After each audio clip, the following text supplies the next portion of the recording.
Sasa tunaenda kanisa la mwisho ambalo linaitwa Laodikia. Laodikia ni neno lilikuwa linatokana na Lodeke, mwanamke mmoja wa mfalme.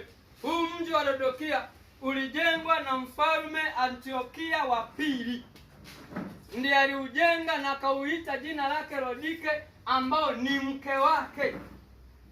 Jina la Bwana Yesu libarikiwe. Na mji huu inaonekana ulikuwa ni mji ambao hivi hapa Tanzania tunaweza tukasemaje? Unajua Tanzania kuna mikoa, kuna wilaya ambazo kuna wilaya ambazo ziko vizuri. Kwa mfano watu ambao wameingia wilaya ya Kahama, walioingia wilaya ya Kahama inafanana na mji huu Kahama. Kwa nini? Kwa sababu Kahama inaweza ikachangamka kuliko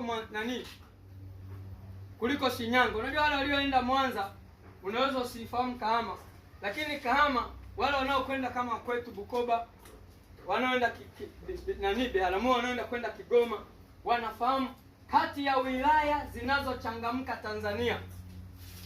Kati ya wilaya zinazochangamka Tanzania ni miongoni mwa wilaya inaitwa Kahama. Kahama inachangamka kwa sababu gani? Kwa sababu ziko njia zinazopita kwenda nje ya nchi.